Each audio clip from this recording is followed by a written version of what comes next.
예수 믿고 신앙생활하는 우리에게 있어서 바램과 소망이 있다면 그것은 내가 좀 신앙이 성장했으면 좋겠다. 나도 성숙한 신앙이 됐으면 좋겠다.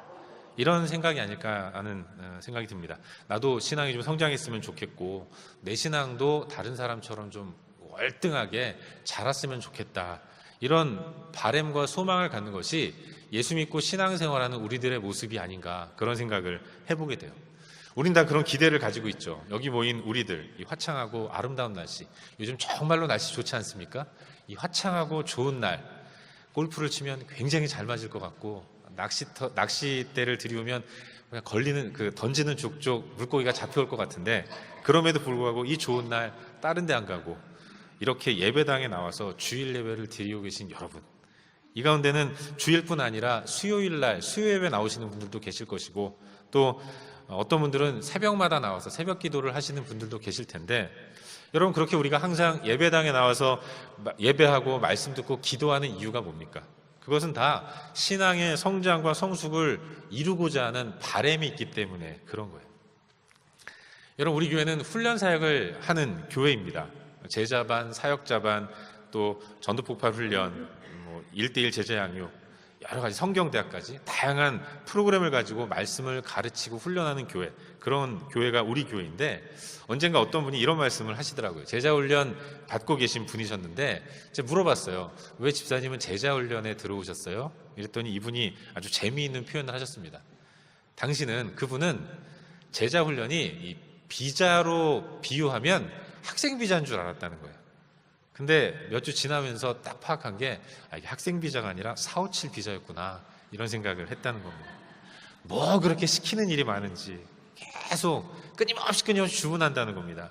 뭐 주차 봉사해라, 대청소해라, 성시화 때 앞에 서라, 뭐 체육대회 진행해라, 1년 내내 열심히 소위 뺑뺑이를 돌리면서 뭔 일을 시키는, 이런 게 훈련이라고 생각하면서 얘기하면서 학생비자인 줄 알고 들어왔는데 457 비자였어요, 목사님.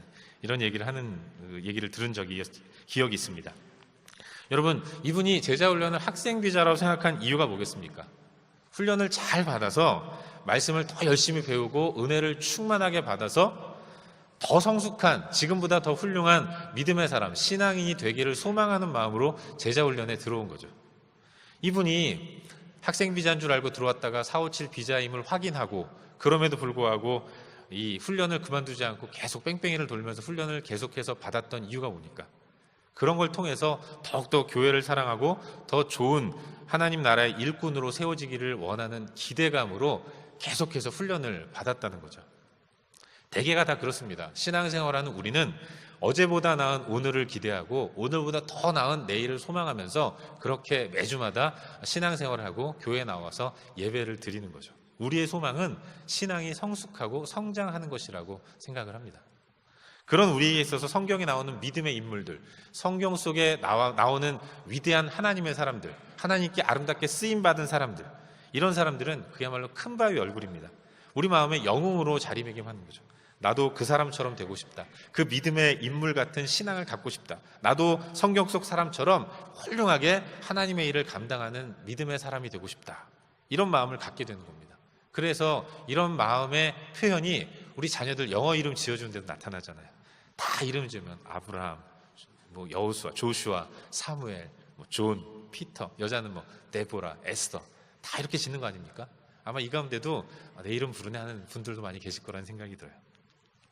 믿음의 사람들의 모습을 생각하면서 나도 그런 사람처럼 되고 싶다라는 생각을 하기 때문에 그런 거죠. 우린 생각합니다. 아브라함은 100세에 낳은 아들을 하나님이 바치라 명령하시니까 순종함으로 모리아산에 올라가서 진짜로 이삭을 죽여서 하나님께 번제로 바치려고 했다는 거예요. 모세는 80의 노구를 이끌고 그 힘든 몸을 이끌고 이스라엘 민족을 애굽에서 출애굽시킨 아주 위대한 민족의 지도자로 일을 했다는 겁니다. 다윗은 그 어린 나이에도 불구하고 키가 무려 2m 90이나 되는 기골이 장대한 다윗과 맞서서 결국 그를 넘어뜨리는 엄청난 일을 했다는 겁니다. 또 오늘 우리가 함께 살펴보려고 하는 이 사도행전에도 그래요. 사도행전에 주된 인물이 베드로이고 바울인데, 베드로는 한 번 설교로 3,000명, 5,000명 다 예수 믿게 하고 성전 미문에 앉아있는 안준뱅이를 말씀으로 딱 일으키는 이런 위대한 일을 했다는 거죠. 바울도 그렇습니다. 목숨 걸고 복음을 증거하면서 일평생 여러 곳을 다니면서 예수를 전했다는 거죠. 그리고 마지막에는 땅끝까지 이르러 복음을 전하겠다는 일념 하나로 로마에 갔고 거기서 결국 영광스럽게 순교를 했다는 거예요. 이렇게 신앙의 성장을 기대하는 우리에게는 성경에 나오는 위대한 믿음의 사람들, 그 인물들이 한없이 부러운 겁니다. 거기에 한껏 매료되어서 정말로 훌륭하다 그러면서 그런 사람들을 높이기에 여념이 없는 그런 경향을 보인다는 거죠. 그리고 한편으로는 그 위대한 사람들, 그들을 생각할 때마다 자기와 비교되는 거예요. 나는 이렇게 연약한 모습을 갖고 있는데 나는 언제쯤 그 사람처럼, 다윗처럼, 모세처럼, 아브라함처럼 하나님을 기쁘시게 할 수 있을까? 이런 생각에 기가 죽고, 다윗은 그 어린 나이에도 이 골리앗 앞에 담대히 나아갔는데 나는 이게 뭔가 의기소침한 이런 모습을 갖는 거죠. 여러분, 우리가 그렇게 성경 속에 나오는 신앙의 인물들의 위대한 행동과 사역에만 집중하다 보니까 나도 그런 행동을 해야 한다, 그런 사역을 해야 한다라는 강박관념에 사로잡혀서 우리는 기가 죽습니다. 그리고 어느 때는 그렇게 하지 못하는 내 모습을 바라보면서 항상 하나님께 죄스럽고 미안한 거예요. 그리고 이게 좀 심해지면 영적인 침체가 오는 경우도 있는 것입니다. 그러나 여러분, 우리가 한번 생각해 봐야 할 게 있어요. 우리는 성경 속 믿음의 사람들의 위대한 행적들을 쫓아가면서 말씀을 읽습니다. 그리고 그들에게 박수를 보내요. 정말 훌륭하다, 위대하다. 그들을 찬양하기에 여념이 없는데, 그렇다면 이것이 정말로 하나님께서 성경을 우리에게 주신 진정한 메시지일까? 하나님께서 우리에게 성경을 주셨는데 성경을 주신 하나님이 성경을 읽는 우리에게 말씀하시기를 너 바울 봤지?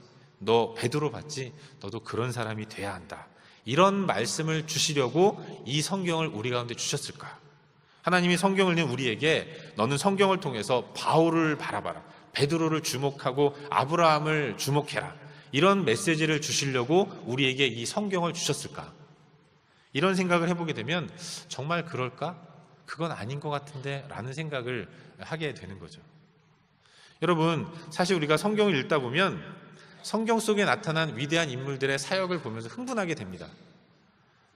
하지만 우리는 성경 속 위대한 인물들의 결과만을 주목해서 그렇지 그 위대하게 보이는 인물들의 면면을 하나하나 찬찬히 살펴보게 되면 그가 정말로 그렇게 위대한 인물인가? 처음부터 그렇게 위대한 인물로 태어나서 살다가 죽었는가? 우리와는 종자가 다른 사람인가? 그건 아니다라는 것을 쉽게 발견하게 됩니다. 여러분, 아브라함은 믿음의 조상이라고 칭송을 받는 사람입니다. 하지만 아브라함이라는 사람의 인생을 살펴보면 정말로 그가 그런 찬양을 받기에 합당한 사람인가? 너무 과분한 찬양이다라는 생각을 하게 되는 거예요. 여러분, 분명 아브라함은 하나님의 약속을 소유한 복의 사람입니다.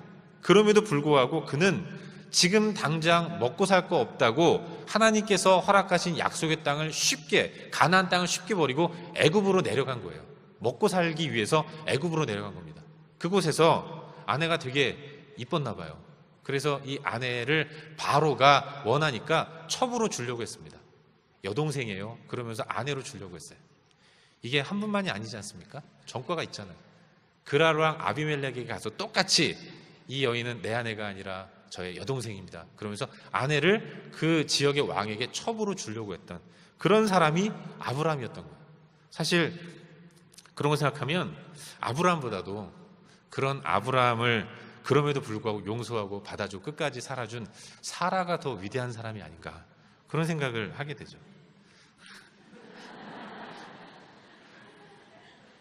제 아내도 아멘 했는데 모세도 그렇습니다. 여러분, 모세는 40세에 하나님을 위해서 뭔가를 하려고 시도했어요. 그러다 실패했죠. 그래서 그 후 40년 동안 그야말로 초야에 묻혀서 이 처가살이 하면서 살았습니다. 그러다가 하나님이 이제 80이 된 노인이 되니까 그를 불러요. 이제 네가 나서야 할 때다. 그때 모세는 주님, 나는 늙었습니다. 나는 입이 둔해서 말도 잘 못해요. 주님, 하나님 보낼 만한 사람 보내세요. 이러면서 하나님의 부르심에 응하지 않았던 겁니다. 여러분, 이게 좋게 봐줘서 겸손처럼 보이지만 사실은 이게 하나님께 삐져서 투정하는 겁니다. 그땐 외면하고 왜 지금 와서 나를 부르십니까? 다른 사람 많잖아요. 다른 사람 쓰세요. 이런 뜻인 거예요. 제가 하나님이면 한 대 쥐어박을 것 같아요. 그 위대한 하나님이 모세를 부르는데 감히 자기가 뭐라고 하나님 앞에서 버팁니까? 모세가 그런 사람이었어요. 다윗도 마찬가지입니다. 다윗의 인생을 찬찬히 들여다보면 그는 결코 도덕적이지도 않았고, 그리고 성군으로서의 자질을 하나도 갖고 있지 못한 사람이 다윗이었다는 거죠. 우리아의 아내인 밧세바와 동침을 합니다. 그리고 아기를 가져요. 그러니까 그거 숨기기 위해서, 자기를 위해서 전쟁터에서 목숨 걸고 싸우는 자신의 충신 우리아를 청부살인하는, 살인 교사를 하는, 이렇게 비겁한 사람이 다윗이었던 거예요. 베드로도 그렇습니다. 그는 성령 받고 설교해서 엄청난 사람들을 그리스도 앞으로 돌아오게 하는 멋진 설교자였지만, 그리고 죽은 사람도 살리고 추상 같은 호령으로 아나니와 삽비라를 한순간에 무너뜨린, 죽인 그런 사람이었지만, 하지만 이 베드로도 우리와 별반 다르지 않은 연약하고 부족하고 치사하고 좀 아주 연약한 이런 모습을 많이 보이고 있다는 거예요. 하나님이 그에게 꿈으로 보여주셨습니다. 환상을 보여주셨어요. 복음의 확산을 이루시고자 하는 당신의 뜻을 환상을 통해서 보여주셨습니다. 그때 베드로는 그래요. 그 민족적인 감정을 뛰어넘지 못하고 아니되옵니다. 그럴 수 없습니다. 아주 지극히 평범한 범인의 모습을 보여주는 것이 베드로였다는 거예요. 또 갈라디아서 2장을 보시면 안디옥에서 이방인과 식사를 하는데 그 자리에 유대인들이 왔다는 이야기를 듣고 서둘러서 자리를 피합니다. 도망간 거예요. 할례자가 어떻게 이방인과 식탁을 함께 할 수 있느냐, 이런 비난 듣기 싫어가지고 뒤로 도망가는, 그냥 옆집 아저씨 같은 이런 모습을 보이고 있는 거예요. 바울도 그렇고 바나바도 그렇습니다. 그렇게 하나님 나라 위에 충성스럽게 일했고 기적도 행하면서 깜짝 놀랄 만한 일들을 많이 행했던 바울이었고 바나바였지만, 그런 그들도 작은 문제 앞에서 흥분하는 모습을 보여주고 있는 거예요. 그 청년 마가 요한 하나 전도 여행에 데리고 가냐 마냐, 이 문제 가지고 그렇게 그 어른들이 사생결단하고 자기 성질 못 이겨서 대판 싸우고 각기 제 길로 가는 이런 일들을 보였다는 거죠. 여러분, 다른 사람 몰라도 이 바울은 바나바한테 그러면 안 돼요. 잘 아시다시피 누가 바울을 예루살렘 교회의 일원으로 만들어줬습니까? 바나바였잖아요. 아무도 예루살렘 교회 성도들은 바울의 회심을 믿지 않았습니다.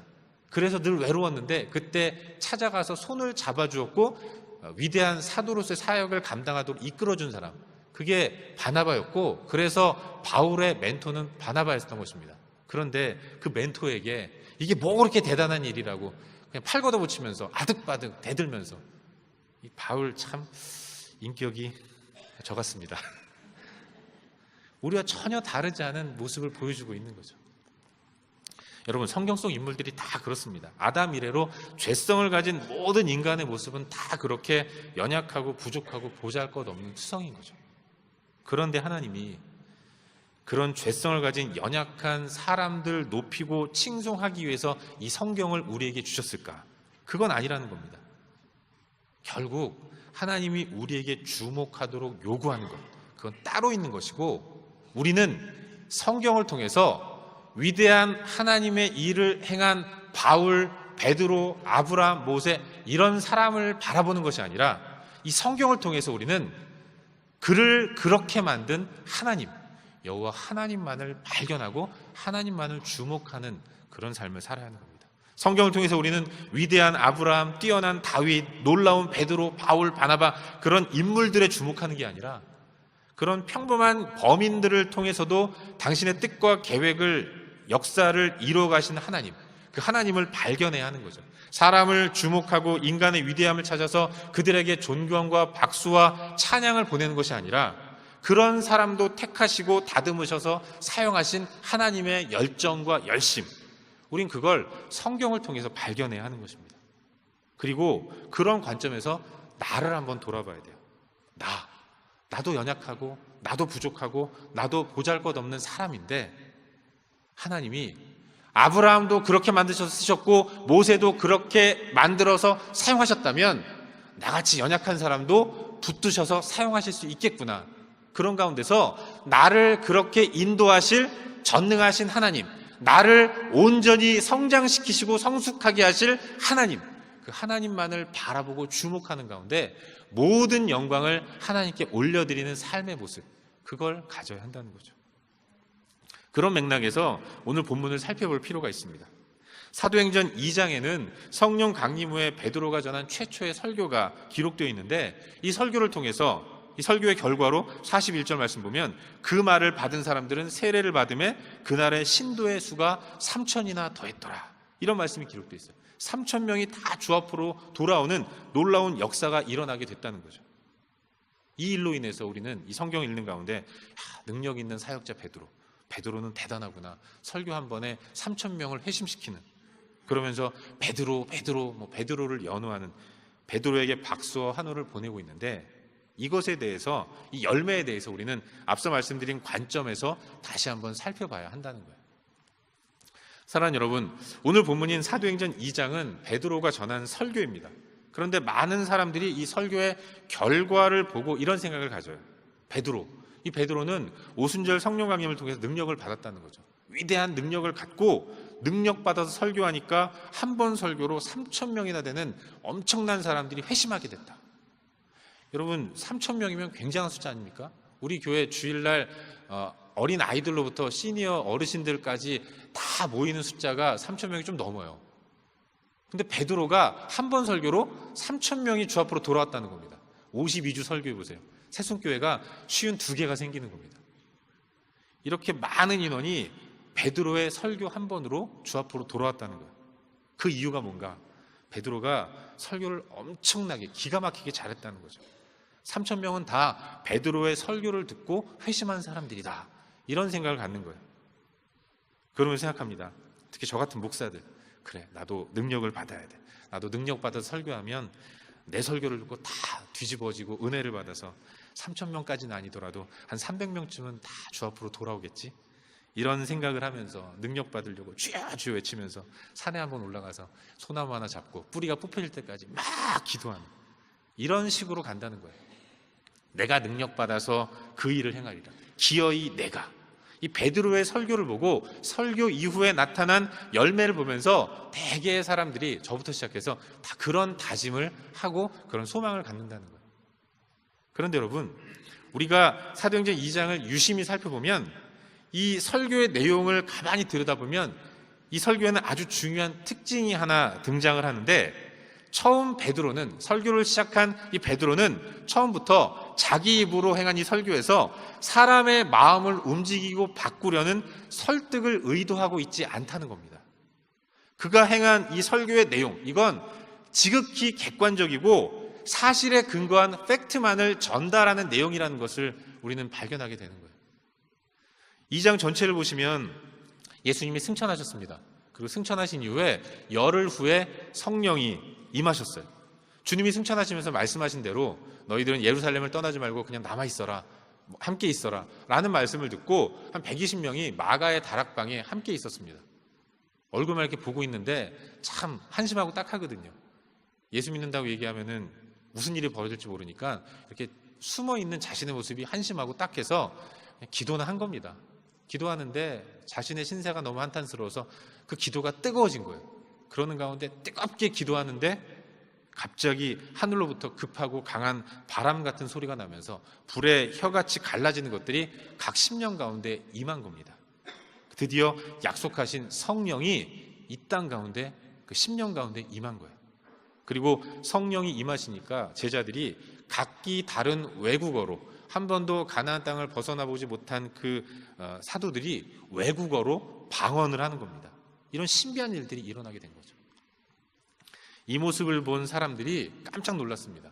그리고 어떻게 이런 일이 일어났는가 생각하다가, 저거 술 취했구나, 술에 취해서 저런 일을 하는구나, 무슨 말인지 모르고 그냥 떠들어대는구나, 그들을 조롱했어요.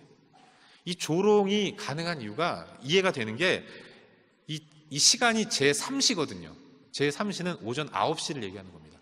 식전 대바람부터 술 마시고 취했다고 조롱하는 겁니다. 여러분, 베드로의 설교는 바로 이런 사람들의 오해로부터 시작되는 겁니다. 방언하는 자신들을 향해서 술 취했다 오해하는 사람들의 그 오해를 풀어줄 변명과 변증의 목적으로 베드로가 말을 하기 시작했다는 겁니다.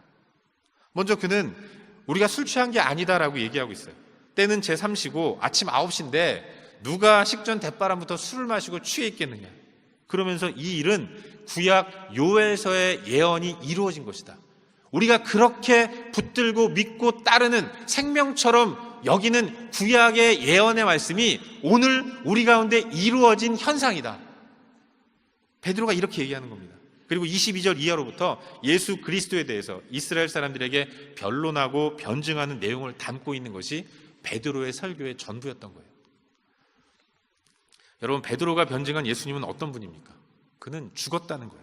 그런데 그것이 하나님의 정해진 뜻에 의해서 이루어진 것이다라고 말하고 있는 겁니다. 주는 예수님은 돌아가셨는데 예수님의 죽음은 하나님의 정하신 뜻에 의해서 이루어진 것이다라고 말씀하고 있는 겁니다. 우리가 읽진 않았지만 오늘 본문 앞부분이 23절을 보면 이렇게 말씀하고 있습니다. 그가 하나님께서 정하신 뜻과 미리 아신 대로 내준 바 되었거늘. 하나님께서 정하신 뜻과 미리 아신 대로, 그 옛날 구약의 시대로부터 예언되었던 하나님이 계획하셨던 뜻대로 예수님이 돌아가셨다라는 겁니다. 하나님이 그렇게 정하셔서 결국은 죽임을 당하게 되셨다는 것을 설명하고 있는 거예요. 그런데 그게 끝이 아니었습니다. 우리 다 같이 24절 말씀을 한 목소리로 함께 읽도록 하겠습니다. 24절 시작. 하나님께서 그를 사망의 고통에서 풀어 살리셨으니 이는 그가 사망에 매일 수 없었음이라. 아멘.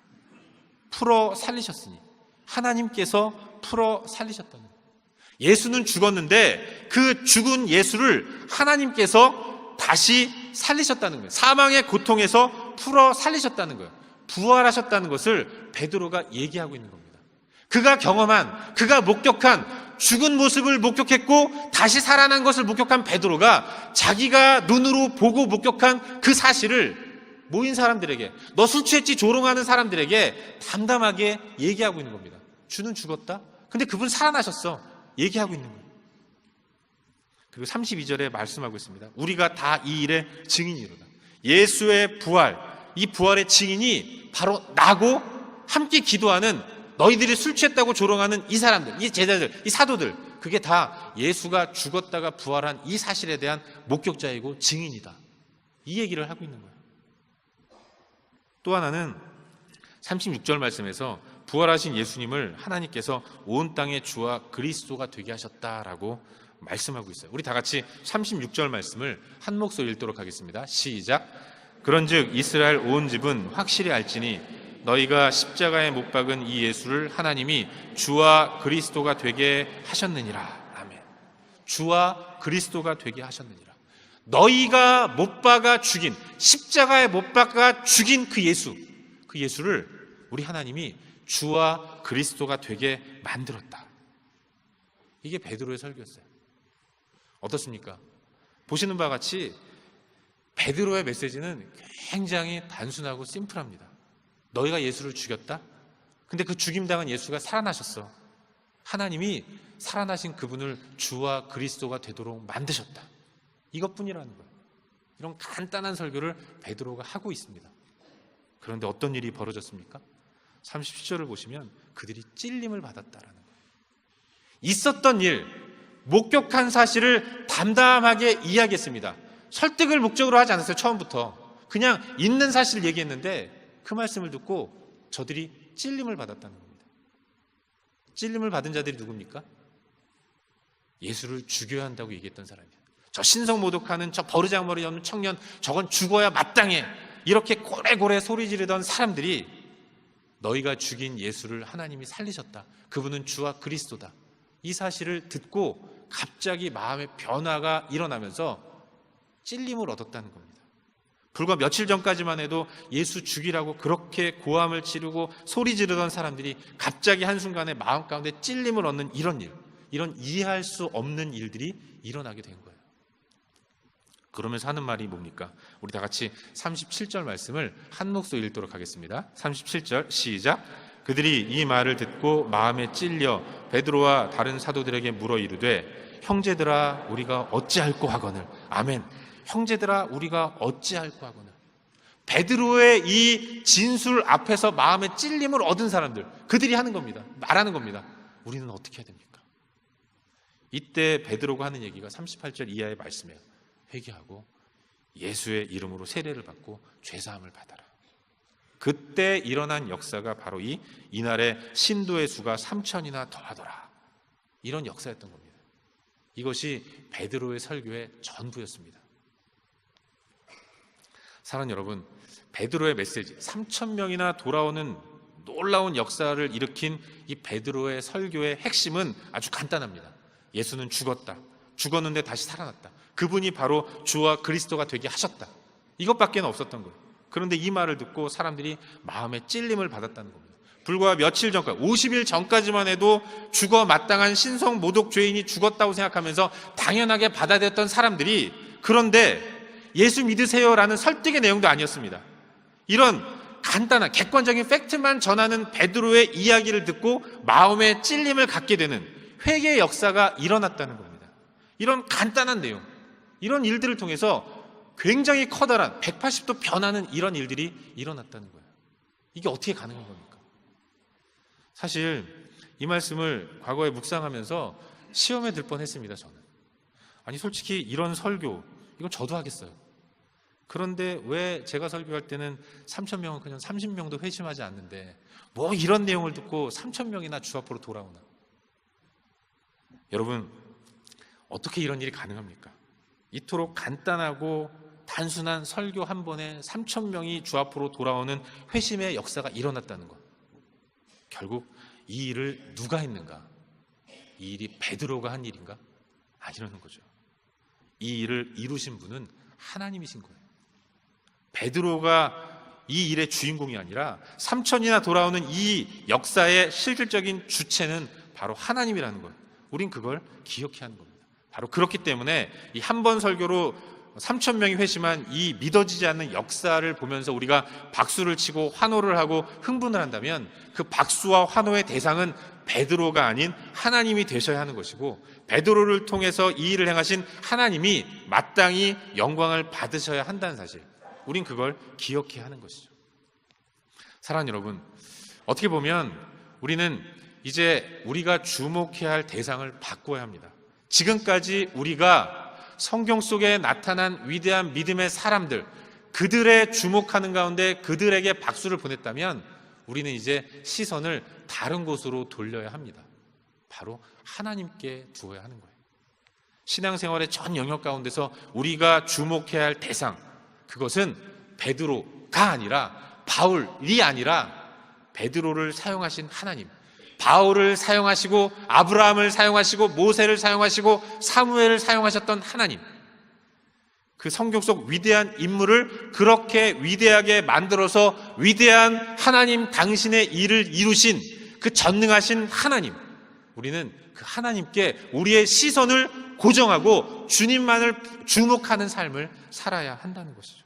사람을 주목하는 것이 아니라 그 사람을 그렇게 만드신 하나님의 열정, 성경을 통해서 우리는 그 하나님의 열정과 열심을 발견해야 하는 것이고, 그 속에서 마땅히 하나님만이 받으셔야 할 영광을 올려드리면서 하나님만을 주목하는 삶을 살아야 한다는 것, 우린 그걸 기억해야 하는 거예요. 사랑하는 여러분, 사도행전은 분명 많은 믿음의 사람들이 일으킨 기적의 내용들을 담고 있습니다. 하나님을 믿는 사람들이 그 열정을 가지고 땅끝까지 이르러 복음을 증거하고자 하는 열심과 열정을 가지고 여러 곳을 다니면서 복음을 증거한 내용을 기록하고 있는 것이 사도행전이에요. 하지만 우리가 함께 살펴보았듯이 하나님의 역사를 이룬 사람들, 바울, 바나바, 베드로, 디모데, 실라, 이런 사람들은 우리와 별반 다를 바 없는 연약한 사람들입니다. 그런데 하나님이 그들을 통해서 위대한 일들을 이루신 거예요. 그들이 그런 일을 한 것이 아니라 그들 가운데 있는 성령께서 그들을 주장하셔서 그들을 통해서 하나님께서 이루시고자 하는 일을 행하시고 이루신 겁니다.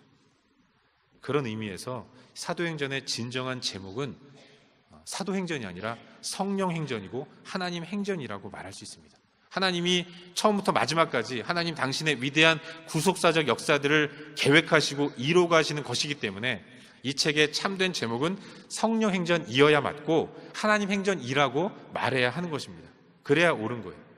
하지만 그럼에도 불구하고 이 책의 제목을 붙이기를 사도행전이라고 이야기하는 겁니다. 여러분, 이게 뭘 의미하는 거겠습니까? 여기에는 하나님의 놀라운 은혜와 사랑이 담겨 있는 거예요. 우리 하나님이 하나님의 사람인 당신의 백성들을 그렇게 대해 주신다는 겁니다. 여러분, 하나님이 다 하셨습니다. 하나님이 다 이루셨어요. 하나님이 베드로의 설교를 듣는 사람들의 마음을 다 주장하시고 바꿔주셔서 설교를 들 때 찔림을 받게 했습니다. 주 앞으로 돌아오게 하셨어요. 모든 역사의 주인은 하나님이십니다. 그렇게 하나님이 다 하셨는데 하나님이 다 하셔서 나타난 결과, 그 위대한 일들을 그래 네가 했다. 네가 한 일이야. 너 정말 잘했다. 너 정말 수고했다. 정말 너는 내가 아끼는 나의 동역자다. 하나님 말씀하시는 거예요. 하나님이 다 하시고 그러면서 우리에게 말씀하시고 그냥 밥 숟가락 하나 얹어는 우리에게 말씀하시기를 너 정말 수고했다. 참 잘했다. 네가 제일이다. 네가 최고다. 이게 하나님의 마음인 것입니다. 하나님이 3,000명의 마음을 다 녹여주시고 다 무장해제시키셔서 복음을 받아들이게 하시고 그러고 나서 베드로에게 그 사역의 기쁨을 누리도록 공을 넘기시는 그분이 바로 하나님이시고 그래서 우리 하나님은 사랑의 하나님이신 겁니다. 그리고 그렇기 때문에 그 은혜를 깨달은 우리는 진정한 찬양과 영광을 오직 하나님께만 올려드려야 한다는 것, 우린 그걸 믿어야 하는 거예요. 사랑하는 여러분, 우리의 주목의 대상은 하나님이어야 합니다. 하나님의 열정, 하나님의 그 말로 다 표현할 수 없는 열심, 날마다 나에게 족한 은혜를 베풀어 주시는 가운데 나를 하나님 당신의 뜻대로 이끌어 가시는 그 좋으신 하나님, 그 하나님 한 분만으로 만족을 삼는 우리의 삶이 되는 것, 진정한 하나님만을 주목하는 삶, 이것이 성도인 우리의 삶이라는 사실을 믿으시기를 바랍니다. 말씀을 맺겠습니다. 사랑하는 성도 여러분, 하나님만을 주목하는 삶을 살 수 있기를 주의 이름으로 축원합니다. 우리의 시선이 하나님께로 고정돼야 돼요. 우리 인생의 목적, 우리 삶의 주인 되시는 분, 그분이 바로 하나님이라는 사실을 고백하는 가운데 다른 데 시선을 두지 않고 하나님만을 바라보는 삶을 살아야 합니다. 여러분, 기준이 흔들리면 대형이 흐트러져요. 그런데 세상은 다 변합니다. 사람도 변하고 상황도 변하고 환경도 변해요. 모든 게 다 변합니다. 그래서 변하는 세상이고 환경이고 상황이기 때문에 우리의 환경과 상황과 사람들은 결코 진정한 참된 기준이 될 수 없는 거예요. 그러나 우리 하나님은 영원히 변하지 않으십니다. 그래서 그분은 우리 인생의 참된 기준이 되실 수 있는 분이에요. 우리가 그런 하나님을 온전히 바라보며 나아갈 때 우리는 결코 치우치지 않고 흔들리지 않는 믿음의 길을, 정도를 걸어갈 수 있게 된다는 사실을 믿으시길 바랍니다. 기억하십시오. 신앙이란 하나님 붙드는 거예요. 신앙생활이란 우리의 시선을 하늘에 고정하고 하나님만을 바라보면서 삶의 작은 부분까지도 우리의 삶의 주인 되시는 예수 그리스도, 우리가 주목하는 하나님께 다 맡겨드리면서 주님이 인도하시는 대로 순종하며 나아가는 것, 그게 진정한 신앙생활이라는 사실을 믿으시고 바라기는 이번 한 주간도 하나님만을 주목하는 믿음의 삶을 살 수 있기를 주의 이름으로 축원합니다. 기도하겠습니다.